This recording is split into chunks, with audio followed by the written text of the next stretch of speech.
기 23장 33절에서 36절까지의 말씀을 중심으로 초막절을 지키라라는 제목으로 함께 말씀의 은혜를 나누시겠습니다. 네, 이스라엘은 7대 절기를 지킨다는 말씀을 드렸습니다. 그 중에 대표적으로 바로 유월절, 그리고 오순절, 그리고 장막절, 수장절, 즉 초막절, 이 세 절기는 반드시 매년마다 이스라엘의 유대인들 모든 남자들은 반드시 참석을 해야 돼요. 그래서 3대 절기, 우리가 전체적으로 7대 절기 이렇게 봅니다만, 그 중에 오늘 이 초막절은 수장절이라고도 하고 장막절이라고도 해요. 즉 모든 농사를 마무리하고 이제 창고에 다 걷어들인, 우리로 보자면 추석과 같은, 또 추수감사절과 같은 그런 절기가 초막절이에요. 자, 이 초막절을 지키라고 하는 이 말씀을 통해서 우리가 많은 은혜를 받아야 될 줄로 믿습니다. 할렐루야. 네. 자, 그래서 첫째, 오늘 이 초막절을 어떻게 드려야 하는가, 어떻게 드려야 되는가? 바로 성회로 예배를 드리라는 것입니다. 성회로. 자, 성경 말씀을 보면 여호와께서 모세에게 말씀하시기를, 자 34절에 이스라엘 자손에게 말하여 이르라. 일곱째 달 15째 날은 초막절이니 여호와를 위하여 이레 동안 지킬 것이라. 그리고 35절에도 첫날에는 성회로 모일지니 너희는 아무 노동도 하지 말지며, 36절에 이레 동안은 너희는 여호와께 화제를 드릴 것이요 여덟째 날에도 너희는 성회로 모여서 여호와께 화제를 드릴지니 이는 거룩한 대회라. 너희는 어떤 노동도 하지 말지니라. 자, 일주일 동안을 이 절기를 지킵니다. 일주일 동안을. 그런데 첫날과 바로 여덟째 날, 마지막 그 날에는 어떻게 해요? 성회로 드리며 아무 노동도 하지 말라는 거예요. 그러니까 이 초막절을 드리면 매일매일마다 그 예배를 드립니다. 제사를 드려요. 그런데 특히 첫째 날과 마지막 날은 큰 대회로, 큰 성회로 드리라는 거예요. 아무 노동도 하지 말면서. 자, 어떤 의미가 있을까요? 보통 우리는 늘 예배를 자주 드립니다만, 특별히 부활절이라는, 성탄절이라는 바로 이런 절기를 지킬 때가 있어요. 자, 그럴 때는 안 나오던 분들도 다 나오십니다. 그동안 장기 결석하신 분들도 그날만큼은 나오고, 자, 그래서 이렇게 큰 성회, 그 모든 큰 대회에는 모든 사람들이 그런 마음을 가지고 있어요. 다 참석해야 된다는 마음을 늘 가지고 있어요. 자, 이 초막절 때가 되어지면 바로 첫날과 여덟째 날, 마지막 날에 큰 성회로 드리게 되는데, 자, 우리도 보통 예배를 늘 드리잖아요. 참 예배 많이 드려요. 우리 참 예배 많이 드려요. 그러나 그 예배가 성회가 될 수 있는 예배가 되도록 온전히, 즉 우리는 예배는 1시간 정도만 드리는 걸로 생각할 수 있고, 그리고 나머지 시간들은 우리가 알아서 하는 거예요. 그리고 보통 예배를 보세요. 자, 구약 시대로 보자면 제사를 지낼 때에 그 제사가 보통 보면은 성막에 나오고 성전에 나오는데 언제든지 제사는 지내는 거예요. 그런데 그때 그 제사를 보면은 다 내 문제를 가지고 오는 거예요. 내가 무슨 해결해야 돼, 뭐 죄 문제든지 무슨 문제든지 다 내 문제를 가지고 오는 거예요. 그런데 이 성회는 온전히 하나님만을 위한 예배입니다. 하나님만을 위한 그런 절기예요. 자, 그래서 이 37절에도 보면은 이것들은 여호와의 절기라 그랬어요. 이 특별히 이 절기는 여호와의 절기가 되어져서 우리를 위한 제사가 아니고, 나를 위한 예배가 아니고, 철저하게 하나님을 위한 성회로, 하나님을 위한 예배로 가는 거예요. 우리는 오늘 또 어쩌면 지금 예배를 드리겠어 예배를 드립니다만, 하나님을 위하고 하나님의 영광을 위해서 한다고는 하지만 오늘 또 우리는 성전에 나와서 기도하시는 분들이나 예배를 드리시는 많은 분들을 보면 주로 이렇게 보면 자기의 문제에 관계된, 오늘 또 좀 은혜를 받았으면, 오늘 또 내 기도가 좀 하나님 앞에 응답이 되어졌으면, 좀 하나님 앞에 오늘 또 예배를 드리는 가운데 내 문제가 해결되었으면 하는 그런 바람으로 하나님께 나올 때가 많아요. 그래도 저희 목포예담교회는 덜한 편이지만, 그러나 많은 예배자들이 하나님께 예배를 드린다고는 하지만 다 거의 보면 자기 문제를 들고 다니는 거예요. 뭔가 소원을 이루고, 뭔가 기도에서 응답을 받고, 어떤 사람은 오늘 또 내게 좀 기적이 일어났으면 하는 그런 간절한 소망이 있고 소원이 있고, 그러나 이 절기만큼은 오늘 하나님 앞에 온전히 드릴 수 있는, 자, 그래서 34절에도 보면, 자, 빨간 글씨를 보면 여호와를 위하여 이레 동안 지킬 것이라. 그러니까 이 절기는 철저하게 우리를 위한 절기가 아니에요. 나를 위한 절기가 아니에요. 오직 여호와를 위한, 하나님을 위하여 드리는 그 절기가 되어지고, 특히나 이 첫날과 이 마지막 날은 성회로 드리면서 온전히 아무 노동도 하지 마라 라고 하는 것은 뭐예요? 철저하게 하나님에 대한 은혜를 구하는 거예요. 철저하게 하나님에 대한 감사의 마음을 드리는 거예요. 철저하게 내 중심이 아니에요. 철저하게. 그래서 오로지 하나님을 기쁘시게 할 수 있고 오로지 하나님께만 영광이 될 수 있는 그런 예배를 드리는 것이 바로 성회요, 바로 오늘 이 초막절, 바로 이 절기였던 것입니다. 우리는 너무 바쁘잖아요. 그냥 예배를 그냥 드려주는 거잖아요. 그럴 때가 많아요. 그러나 이 성회, 이 절기만큼은 온전히 성회로 아무 노동도 하지 말라고 그랬어요. 지금까지는 네 문제 해결하려고 나왔지. 그런데 이제는 오늘만큼은, 이 절기만큼, 이 성회만큼은 좀 나를 위해서 한번 예배를 드려봐. 나한테 좀 한번 집중해봐. 나에게 좀 마음을 한번 다 쏟아봐. 좀 나에게 좀 진심을 한번 보여주어봐. 하나님이 원하고 계시는 거예요. 하나님이 원하고 계셔요. 바로 이것이 초막절의 절기입니다. 보통 보면 봄철 농사에서는 바로 초실절이라는, 바로 보리 추수를 통해서, 보리 수확을 통해서 하나님께 절기를 드리고, 여름은 오순절, 칠칠절, 맥추절이라고 하는 이 오순절 때는 바로 주로 이제 밀 농사, 밀 추수를 하나님 앞에 영광을 돌리게 되고, 이 가을에는 바로 이제 포도 농사, 그 다음에 올리브 농사, 그리고 이제 이런 어떤 과일들을 하나님 앞에 드리는 그런 절기가 이 초막절이에요. 그러니까 모든 이 그 곡식들을 이제 창고에 다 드리고 하나님 앞에 1년 중에 마지막 제사로 하나님 앞에 영광을 돌리는 그런 절기가 되겠어요. 여러분, 우리는 예배 드릴 때 종종 정말 우리 하나님 앞에 내 문제만을 위해서 나올 때가 많아요. 물론 하나님은 수고하고 무거운 짐진 자들아 다 내게로 오라고 우리 주님 우리를 부르셨지만, 그러나 정작 정말 하나님이 원하시는 예배, 정말 주님이 원하시는 그런 예배를 내가 드리고 있는가, 우리가 한번 생각해 볼 수 있어요.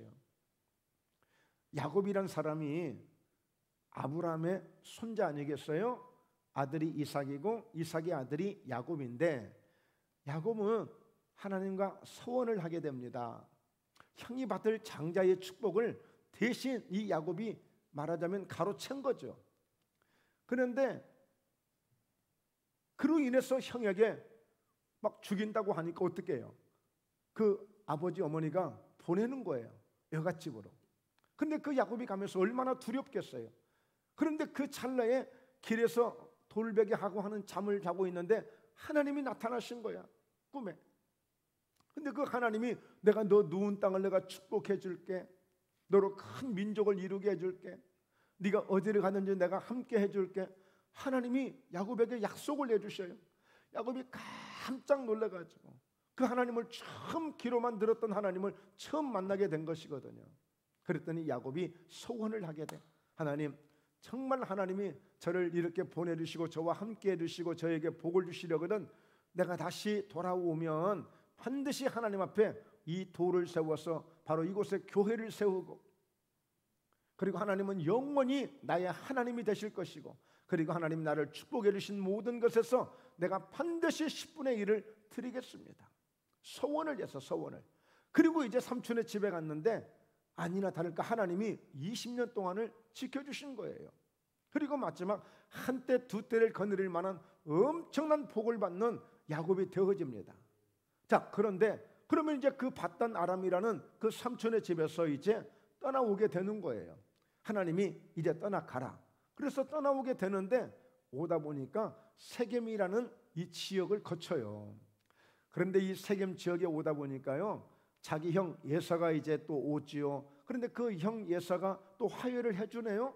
그러니 얼마나 문제가 술술 풀리는 거예요. 굉장히 어려운 고난이 있었지만 그가 야복강에서 간절히 기도하는 가운데 하나님이 그런 은혜를 주셨어요. 그래서 이 세겜 지역을 이제 지나가게 되는데 세상에 얼마나 경치도 좋고 얼마나 초장도 좋고 얼마나 살기가 좋은지, 야 우리 여기 좀 쉬었다 가자 그러면서 장막을 짓기 시작하고 집을 짓기 시작하면서 그곳에서 하나님 앞에 예배를 드려요.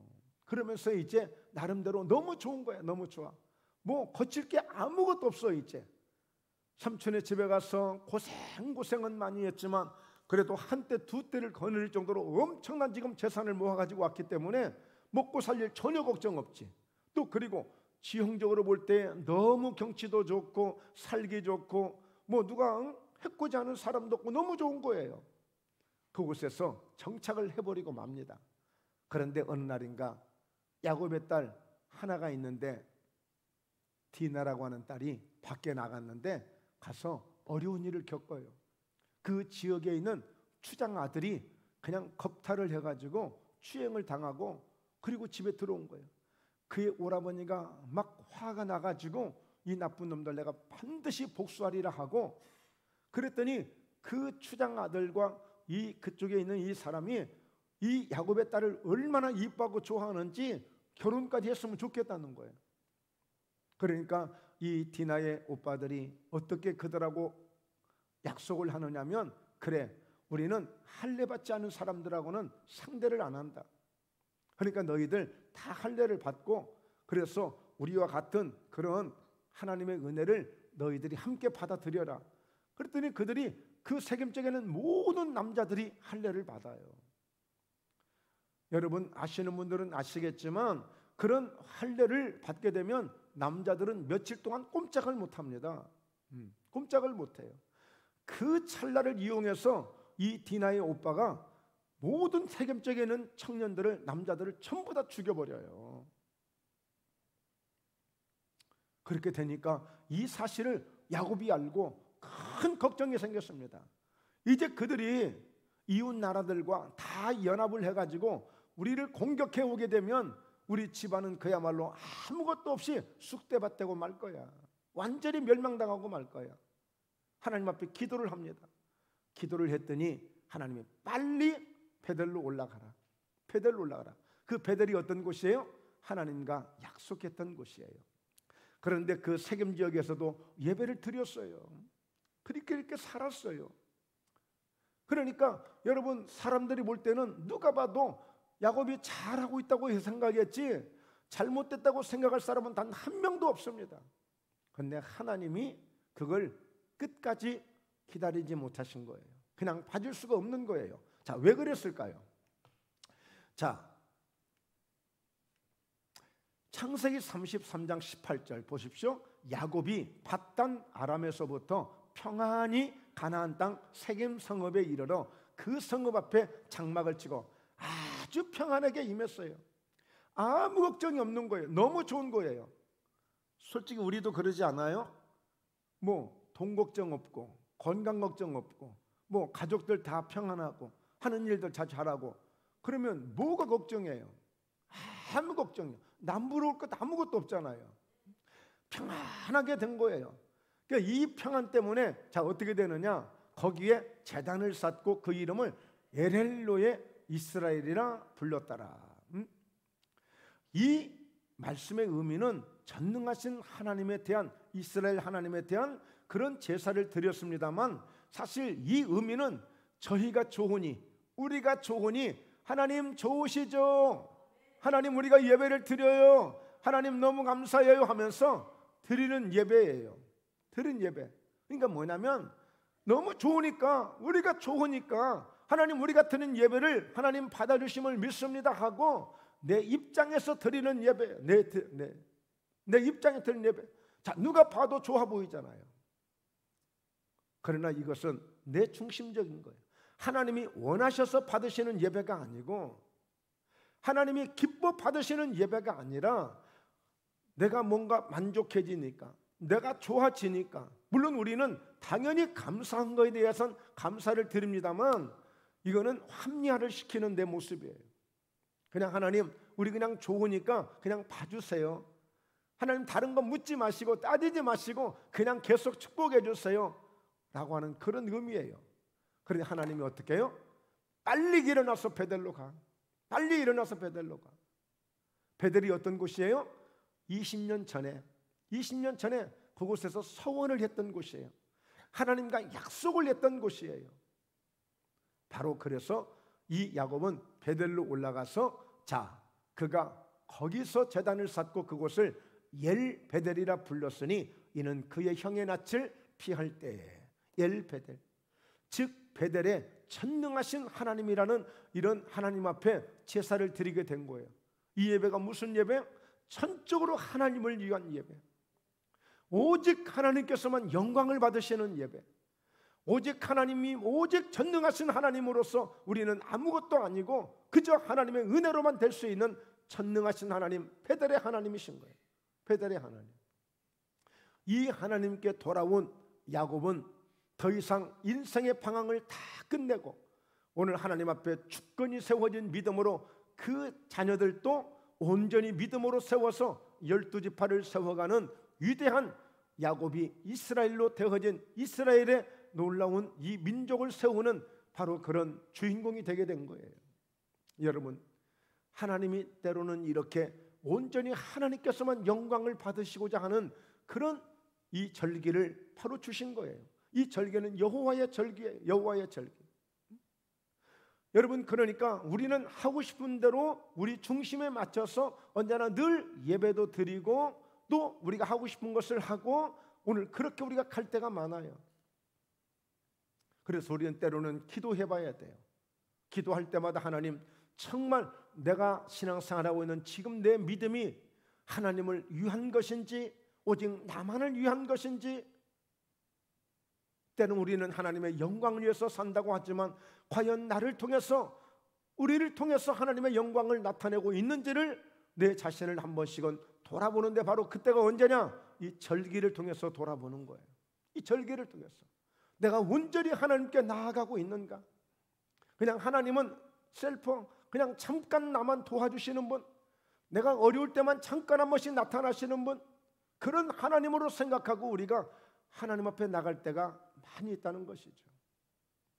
그러나 하나님은 전능하신 분, 나를 이 땅에 태어나게 하시고 나를 이 인생 속에서 나를 이렇게까지 세워주시고 오늘날 그 아들 예수 그리스도를 통해서 하나님을 만날 수 있도록 은혜를 주신 하나님, 그러므로 하나님의 은혜 없이 내가 살 수 없고 하나님의 도우심 없이 살 수 없는 내 인생임을 늘 고백하고 그 하나님 앞에 언제나 늘 변함없는 찬양으로 영광을 돌릴 수 있는 우리의 믿음이 되어야 되는 거예요.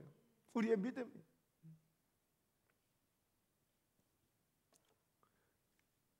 두 번째 보면, 이 초막절이 되어지면 어떤 의식이 있느냐? 바로 초막의 고난을 체험하라는 거예요. 초막의 고난을 체험하라. 자, 말씀을 보면 너희는 이래 동안 초막에 거주하되, 이스라엘에서 난 자는 다 초막에 거주할지니.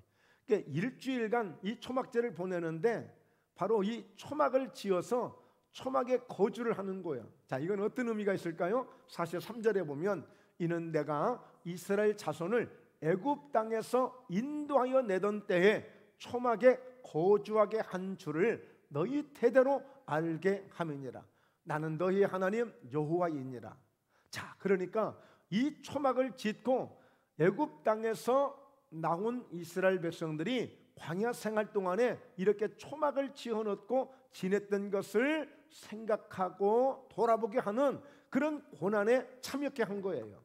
자, 초막의 모습을 한번 보십시오. 이렇게 초장에다가 이런 식의 움막을 짓기도 하고요, 다양하게 텐트를 쳐놓기도 하고요. 자, 또 보면 이렇게 초막을 이런 모양으로 이렇게 풀로써 이렇게 지어놓기도 하고요. 그리고 아파트에도 보세요.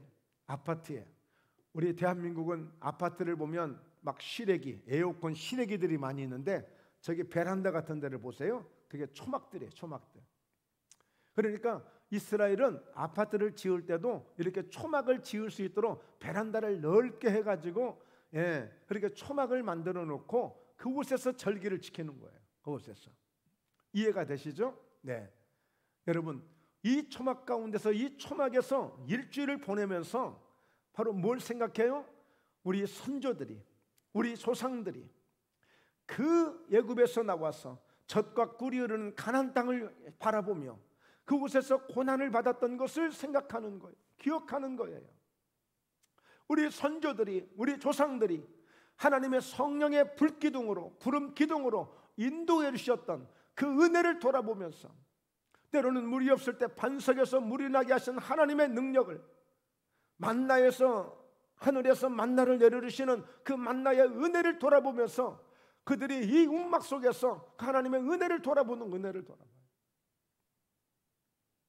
그러면서 봐라, 오늘 너희 선조들, 너희 조상들은 이 광야를, 이 세상을 지나가는 나그네처럼 살았어. 오직 이 광야는 젖과 꿀이 흐르는 저 가나안 땅을 들어가기 위한 그런 나그네와 같은 그런 일생으로 살았던 곳이 광야야, 광야. 이 광야에서 고난을 체험하게 하는 거예요. 고난을 체험하게. 그리고 이 광야는 반드시 거쳐야 될 곳이고, 거쳐서 가나안 땅이라는 젖과 꿀이 흐르는 그 땅을 가야 될 목적을 가지고 그들은 이 움막 속에서 견디면서 그렇게 하나님의 은혜를 구하면서 지냈던 그 조상들을 돌아보게 하는 것이 초막절의 아주 중요한 행사였어요. 여러분, 요즘 젊은이들을 보면 이런 체험이 없어요. 별로. 저희 때만 해도 참 많이 들었던 이야기가 6.25 전쟁에 참여했던 그런 이야기를 많이 들었어요. 어른들로부터. 그리고 또 나아가서 또 월남 지금 베트남이죠. 또 월남들을 많이 가셔가지고 그곳에서 또 고생한 이야기들을 우리가 많이 들었어요. 그것뿐이 아니에요. 또 어떤 분들은 사우디, 중동에 돈을 벌기 위해서 또 중동에 가서 수고하고 고생하고 온 사람들의 말을 많이 들었어요. 그러니까 얼마나 정말 우리 대한민국이 이렇게 세워지기까지 고생한 분들이 많았는가, 우리나라가 그 전쟁을 이겨가면서 얼마나 고생했던 분들이 많은가, 이런 이야기들을 많이 들으면서 우리는 성장했던 것 같아요. 그러나 요즘 우리 학생들, 우리 젊은 친구들은 이런 말을 들을 기회가 없는 거예요. 고생한 이야기를 들을 기회가 없어요. 여러분, 그 움막 속에서 지난 날들의 고생한 이야기들을 하면서 고난받았던 광야 생활을 돌아보면서 그들이 나누는 대화를 통해서 얼마나 할 말들이 많았겠어요. 오늘 남자들 모이면 군대 다녀온 얘기 많이 합니다. 고생했던 이야기들 많이 해요. 여러분, 우리 인생 속에 정말 아름다운 대화가 있다면 지난 날들의 그 고난을 통과했던 이야기들, 고난을 극복했던 이야기들, 그 고난을 통해서 하나님을 만났던 이야기들, 저는 아름다운 이야기라고 생각이 됩니다. 이보다 더 아름다운 일들이 있을까? 지난 날들의 그 보릿고개를 거쳐가면서 스디슨 정말 쓴나물을 먹어가면서 고통을 받았던 이스라엘 백성들의 그 고통의 이야기를 그 후손들이 나누면서 어떻게 살아야 하는가를 그들이 돌아보게 되는 거예요. 저는 요즘에 우리 후배를 한번 생각하게 됐어요. 뭐 제자라고 할 수도 있고 뭐 영적 아들 같은 그런 위치라고 생각해도 되고 뭐 후배라고 해도 되고, 그 친구가 지금 남원에서 약 한 500여 명 가까이 되는 그런 교회를 지금 작년부터 청빙이 돼가지고 담임 목사로 섬기고 있는데, 저하고 13년 동안을 같이 했습니다. 전도사로 부임을 해가지고 와서 목사가 되어지고, 그리고 결혼을 하고, 그리고 성전을 건축하는 그 성전 건축에서 가장 첫 번째 결혼식을 했고요. 또 아이를 낳고, 그렇게 함께 목회를 잘 하다가 제가 실패하는 모습을, 잘 나가는 모습을 보다가 마지막 정말 무참하게 실패하는 모습을 그가 보고 함께 눈물을 흘리면서 서로 헤어졌습니다. 저는 그때 그 친구가 아주 큰, 저에게는 쓰디쓴 고난이었지만 그는 저는 보약을 먹었다고 그런 생각이 들더라고요. 그러니까 다른 데 가서도 그가 잘 이렇게 사역을 하면서 이렇게 큰 교회에 부임할 수 있는 그런 기회를 얻을 수 있었던 것은, 그가 그런 고난을 보면서 그는 아마 저의 전처를 밟지 않았기 때문에, 그는 그 성실함과 그 열정을 그대로 꾸준히 가지고 있었기 때문에 그는 다시 하나님 앞에 그렇게 쓰임받을 수 있는 좋은 기회가 되었다는 것을 저는 생각해 보게 됩니다.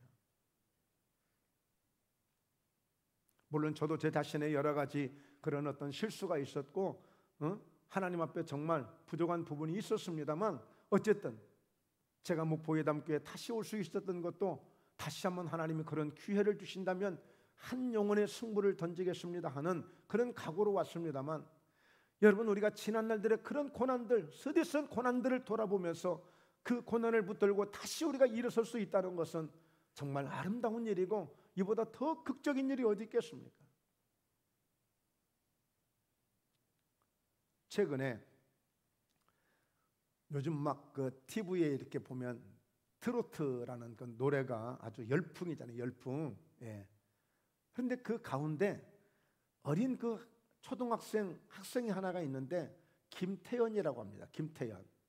11살이에요 지금.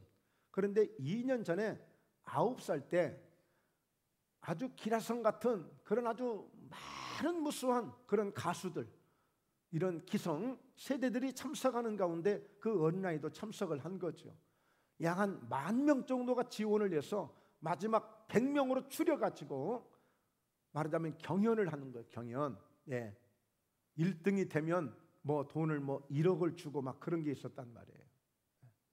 그런데 그 찰나에 그 100명 가운데서 초등학교 4학년짜리가 4등을 했단 말이에요. 4등을 했어요. 그래서 지금 잘 나가는 초등학교 4학년 지금 가수가 됐는데, 김태연이라고 하는데, 그의 엄마가 그런 얘기를 합니다. 그를 업고 여기 전북 부안에서 정읍으로 나와서 기차를 타고 서울로 왔다 갔다 하는데, 그 공연에 참석을 하는데 돈이 없어가지고 어쩔 때는 돈 10,000원짜리 하나가 없어가지고 찜질방을 전전하면서, 그러면서 그 대회에 참석을 하면서 그야말로 눈물을 흘리면서 고통 속에 얼마나 간절하고 절박하겠어요. 그가 원래 국악을 했던 친구인데 국악 몇 년 만에 트로트로 전향을 한 거죠. 그러니까 아마 생활이 어렵고 힘드니까 뭔가 돌파구를 찾았던 것 같아요. 그 4학년짜리가 그런 얘기를 합니다. 지금 행복한데 굳이 지난 얘기 할 필요 있어요? 지난 고생한 얘기가 뭐 그렇게 꼭 해야 되겠어요? 지난 날들의 고난과 그 고생이 지금 이런 행복을 만들 수 있다면, 결국 고난은 죄도 아니고 고난은 어떤 잘못도 아니고, 그 고난은 우리 인생을 새롭게 만들 수 있는, 그래서 지금의 행복을, 지금의 이 소중함을 깨닫게 하고 알게 하는 스승이고 가장 멋진 지도자라고 생각이 되는 거예요. 요즘 젊은이들의 문제가 뭡니까? 고난 없이 그냥 주어진 거예요. 어쩌다 눈 떠보니까 우리 이런 집에서 살고 있는 거예요. 어쩌다 눈 떠보니까 우리 아빠 엄마가 이렇게 돈이 많아요. 뭐가 걱정해요? 그러니 요즘 아이들은 죽는지 사는 줄도 모르고 그래서 주어진 것으로 만족하지 못하고 뭘 찾아요? 마약을 찾고 있어요. 마약을 찾고 있어요. 더 흥분되는 것, 더 쇼킹한 것, 더 뭔가 쾌락을 줄 수 있는 것들, 이런 것들로 갖고 있어요.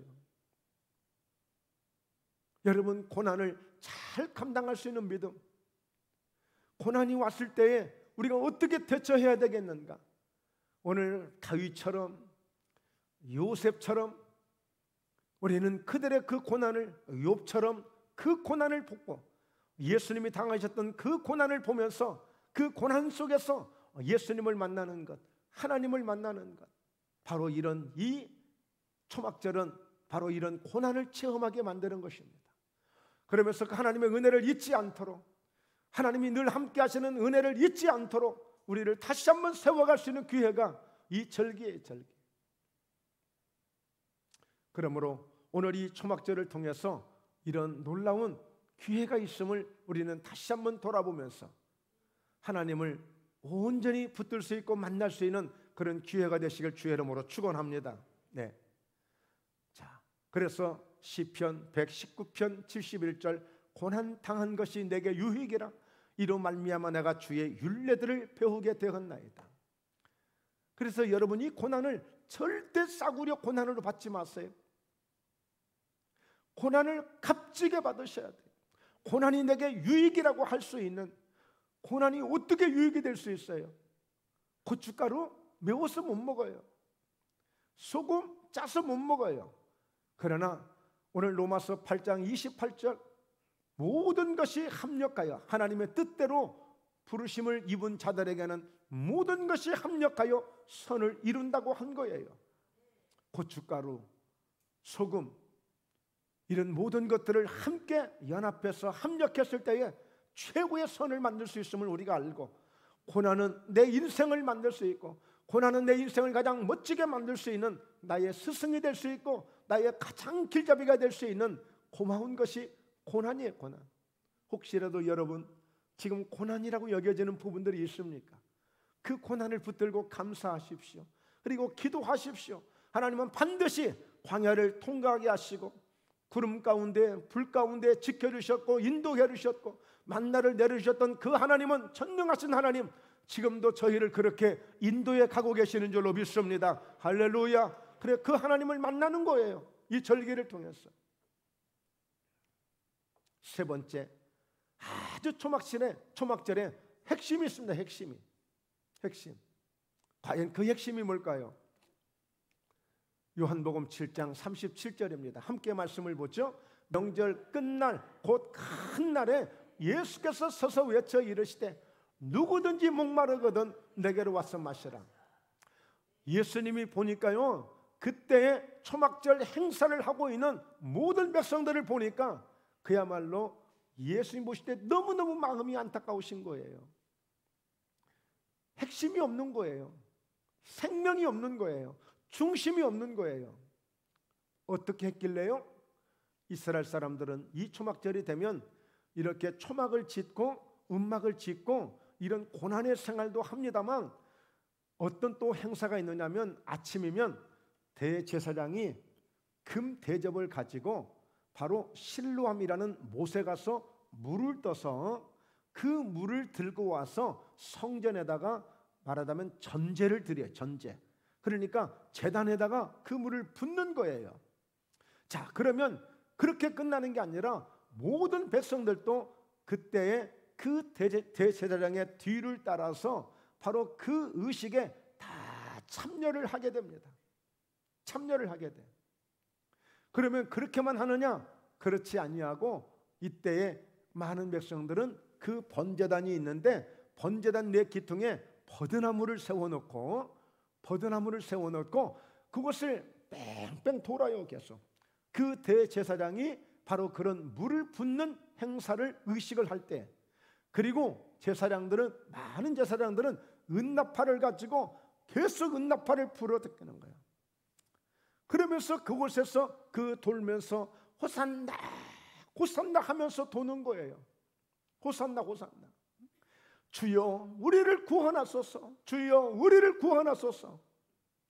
도대체 무슨 의미일까요? 이게 무슨 의미일까요?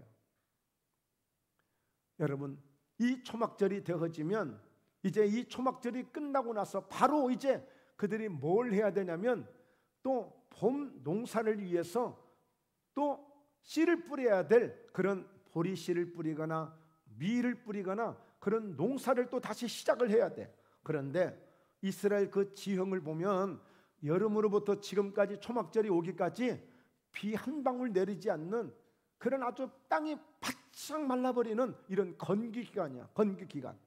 그러니까 이스라엘 사람들은 은연중에 이 초막절이 되면 바로 함께 이 의식을 행사를 레위기 37장에 보면은요, 번제와 소제와 희생제물과 전제를 각각 그날에 드릴지니 전제를 드리라고 되어 있어요. 전제. 이 전제는 뭐냐면 그 제물 위에다가 포도주를 붓는 겁니다. 포도주를 붓는 거예요. 즉 피를 붓는 의식이에요. 그런데 그들은 이게 변질이 돼가지고 물을 붓는 전제를 하고 있는 거예요. 물을 붓는 전제. 왜 물을 붓고 있어요? 주여 우리를 구원하소서 호산나를 예쳐가면서 우리에게 피를 주시옵소서, 우리에게 물을 주시옵소서 하면서 그들은 그런 의식을 하고 있는 거예요. 그러니까 오늘 모든 백성들이나 모든 사람들이 볼 때는 어마어마한 겁니다. 어마어마해. 대제사장을 앞세우고 실루암 못에 물을 들어가고 그 물을 떠서 다시 성전에 돌아올 때에 함께 따라오고, 그리고 그때에 많은 제사장들은 은나팔을 불고 또 그리고 많은 백성들은 그 버드나무, 여러분 나무도 보면은요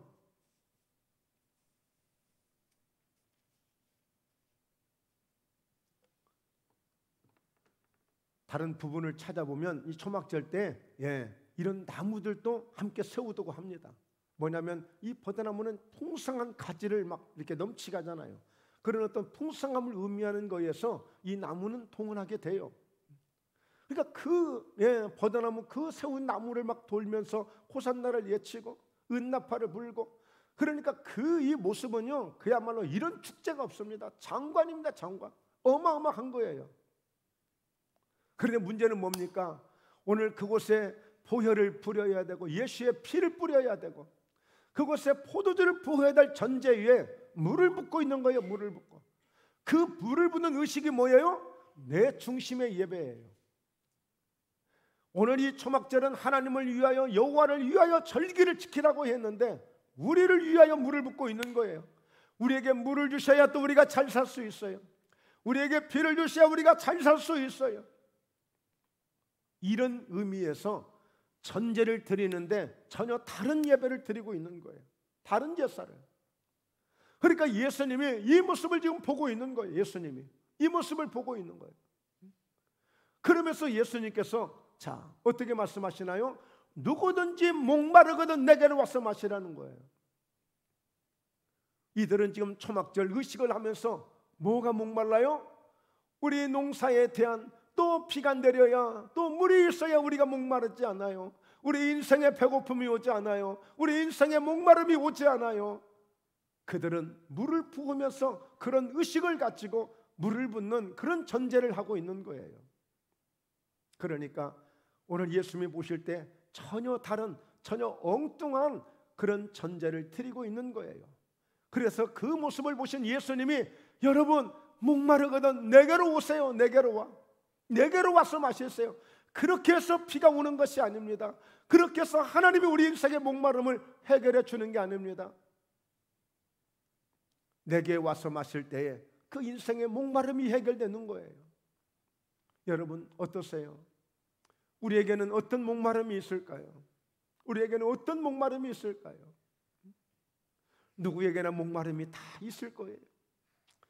정말 건강에 대한, 물질에 대한, 뭔가 명예에 대한, 뭔가 늘 무엇인가 그냥 질끔질끔 정말 목이 타는 일들이 많을 거예요. 좀 속 시원하게 좀 해결 좀 됐으면 좋겠는데 하는 그런 목마름이 우리 인생 속에 너무 많단 말이에요. 그러거든 어떻게 하라고요? 오늘 예수님 앞에 나오셔야 됩니다. 예수님 앞에 나오셔서 어떻게 해야 돼요? 예수님을 제대로 만나야 돼요. 예수님을 제대로 만나야 돼요. 자, 한번 볼까요? 38절에 나를 믿는 자는 성경의 이름과 같이 그 배에서 생수의 강이 흘러나오리라. 여러분, 보통 그 배는 깊은 심령을 의미하고 있는 것입니다. 과연 그 심령에서 생수의 강이, 기쁨의 성령이 흘러나오고 있느냐? 그런 기쁨의 생수가 흘러나오고 있느냐? 이거는 예수님을 통해서만 올 수 있다는 거예요. 내가 하고 싶은 대로, 내가 편한 대로 이렇게 예배를 드려서, 이렇게 전제를, 제사를 드려서 내 목마름이 해결되는 것이 아니라 예수님께 나와서, 예수님이 어떻게 해요? 나를 믿는 자, 예수님을 믿는 자는 그 배에서 오늘 생수의 강이 흘러나오리라. 진정 오늘 생수의 강, 기쁨은, 만족은 나를 믿는 것, 예수님을 만나는 것, 예수님을 통해서만 흘러나올 수 있다는 거예요. 그러니까 예수님이 지금 어떻게 말씀하셨어요? 곧 큰 날에 예수께서 서서 외쳐 이르시되 했잖아요. 외쳐 이르시되. 여러분, 저에게 오세요. 저에게 오셨어요. 예, 그래서 저를 믿으세요. 그러면요, 목마르지 않는 그런 생수의 강이 흘러나올 거 이게 아니라 예수님이 외쳐 이르시되, 외쳐 이르시되, 외쳐 이르시되. 그러니까 어떻게 했어요? 누구든지 여러분 목마르거든 내게로 와서 마시세요 하고 외쳐 이르셨어요. 외쳐 이르셨어요. 큰 소리로 외쳐 이르신 거예요. 그래서 우리가 근본을 아셔야 돼. 근본을 아셔야 돼. 뭔가 돈을 좀 벌면 그것으로 우리 인생의 목마름이 해결될 수 있겠다고 생각하는 분도 계시겠지만, 오늘 주님이 원하시는 근본적인 이 목마름은 우리 심령 깊은 곳에서부터 나올 수 있는 그런 목마름이 해결돼야 되는 거예요. 그러기 위해서는 어떻게 되느냐? 39절에 오직 받을 성령을 가리켜 말씀하신 것이기 때문에 그 생수의 강이라는 것은 성령을 의미하고 있는 거예요. 성령이 아니시고서는, 예수님을 통하여 이 성령이 아니시고서는 우리에게 만족함이 없는 거예요. 그러지 않는 우리 인생은 언제까지 가도 100살을 100년을 살아도 만족하지 않냐고 여전히 목마름 속에서 헤매게 돼 있는 거예요. 그렇다면 우리는 어떻게 해야 되겠는가? 진정 내 심령으로부터 목마름이 해결되려면 오늘 영적인 은혜를 구해야 돼. 성령의 은혜를 구해야 돼. 여러분, 냉정하게 생각해 보세요. 냉정하게 생각해 보세요. 여러분, 엠마치 이제 돈을 좀 가졌어요. 엠마치 건강도 좀 됐어요. 엠마치 이런저런 이제 문제거리도 다 해결됐어요. 그렇다고 해서 막 만족하고, 그렇다고 해서 내 영혼이 늘 그냥 하나님을 예배하고 송축하고 정말 늘 하나님과 함께 동행할 수 있는 그런 삶이 되어져서 정말 만족할 수 있으시던가요? 그렇지 않으실 거예요. 더 계속. 그러나 오늘 우리는 예수로 만족하고 주님으로 만족할 수 있는 이 은혜를 우리가 잡으셔야 돼요. 잡으셔야 돼요. 그러니까 예수님은 정확하게 지금 보신 거예요. 아무리 수천 수만 명의 동원이 돼서 은나파를 부르고 호산나를 외치고 그렇게 그런 의식을 행하지만 온전히 예수님 없는, 오늘 말씀이 없는, 성령이 없는 그런 의식은 또다시 목마르고, 그들이 행하는 이 물을 붓는 의식은 기우제야, 기우제. 이거는 바알신을 믿는 사람들이 하는 거예요. 세상 사람들이 하는 거예요. 물을 부으면서 하나님 피를 많이 달라고, 물을 많이 달라고, 지금 하나님 앞에 제사를 드리면서 하나님 분명히 전제를 드리라고 했는데 전혀 인간의 전제를 드리고는 물 제사, 물 예배를 드리고 있는 거예요. 피 제사, 피 예배를 드려야 되는데 오늘 또 어쩌면 이런 의미를 모르고 이렇게 예배를 드리고 오늘 또 그냥 그저 하나님 앞에 나와서 예배 드렸다는 그런 어떤 생각, 그 마음만 가지고 가시는 분들이 아마 천하에 처처에 수도 없이 많을 것입니다.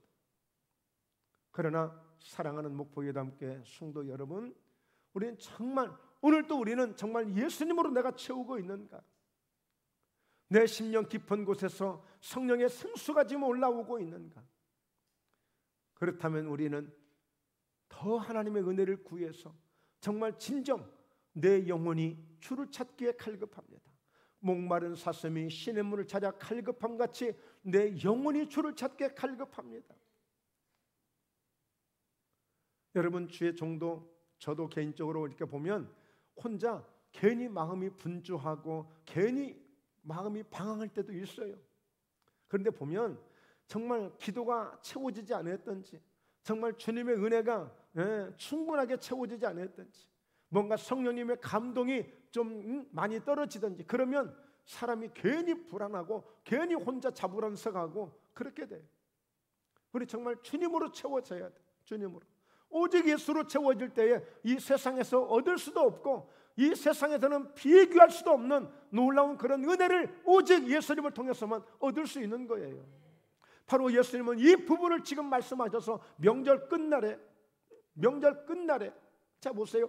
명절 끝날 곧 큰 날에 지금 사람들이 보니까 온전히 성회로 드리면서 어마어마한 사람들이 막 호산나를 외치고 대단합니다. 대단해.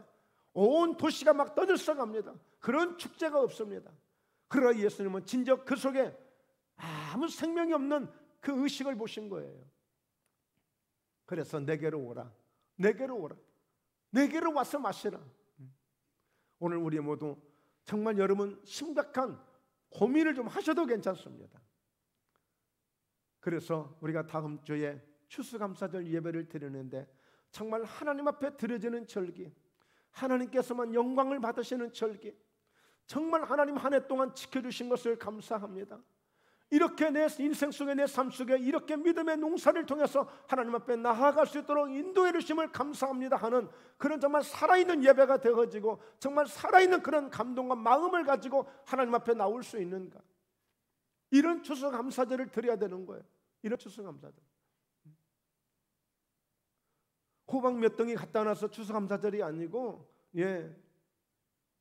쌀 몇 포대 갖다 놔서 추수감사절이 아니라 정말 우리의 온 마음을 다하고 온 정성을 다해서 정말 하나님을 사랑하는 마음으로, 정말 주님의 그 십자가의 은혜를 감사하는 마음으로 우리가 드려야 되는 거예요. 이게 진짜 살아있는 예배가 되는 것입니다.